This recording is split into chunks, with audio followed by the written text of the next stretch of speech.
Capsule 1.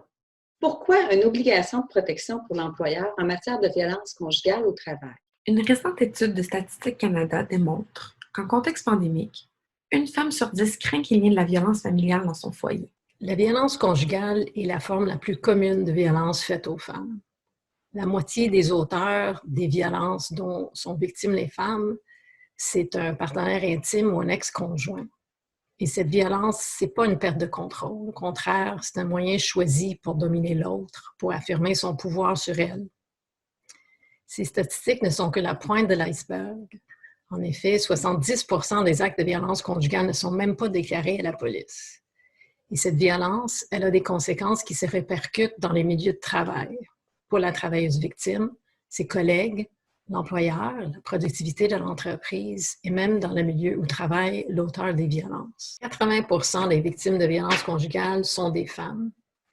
Et les femmes sont 2 fois plus susceptibles que les hommes de subir les formes de violence conjugale les plus graves. Être agressée sexuellement, être battue, être étranglée ou menacée avec une arme à feu ou un couteau. Près d'une travailleuse sur 3 a déjà subi de la violence conjugale. Et pourquoi qu'on parle d'une obligation de protection pour l'employeur? Parce que pour plus de la moitié des victimes, la violence s'est poursuivie au travail. Du harcèlement par téléphone, texte ou courriel, le fait que l'auteur des violences suive la femme jusqu'à son travail ou la traque à sa sortie. Dans certains cas, il peut même se présenter sur le lieu de travail à elle. Vous comprendrez, dans les circonstances, il est possible que le rendement de la travailleuse diminue. Pourtant, la victime de violences conjugales a tout intérêt à garder son emploi. En effet, le travail, c'est un élément clé pour quitter une relation abusive. L'emploi offre une certaine sécurité financière. Le fait d'aller travailler, ça limite l'exposition à la violence, ça permet un certain répit et ça permet aussi à la travailleuse d'accéder à du soutien.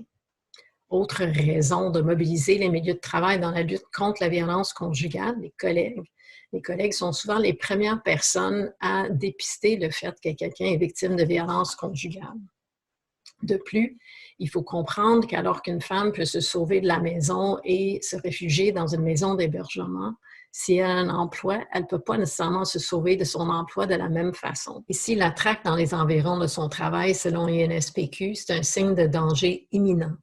En effet, on sait que la présence du harcèlement au cours de la relation ou après la rupture est un facteur de risque reconnu pour l'homicide, ou plutôt dans notre cas, le féminicide.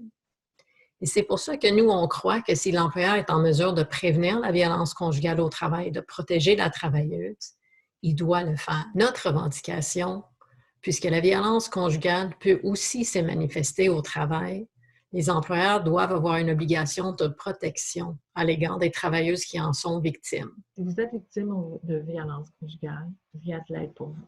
Même en période de COVID-19, les ressources suivantes offrent des services spécialisés en violence conjugale. En contexte de télétravail, comme employeur, il est essentiel de vous enquérir de la sécurité de vos employés. En vous remerciant de votre attention, nous vous invitons à consulter les autres capsules. Pour plus d'informations, vous pouvez également consulter le rapport de recherche. La reconnaissance d'une obligation explicite de l'employeur en matière de violence conjugale au Québec. Merci de partager. Bonne journée.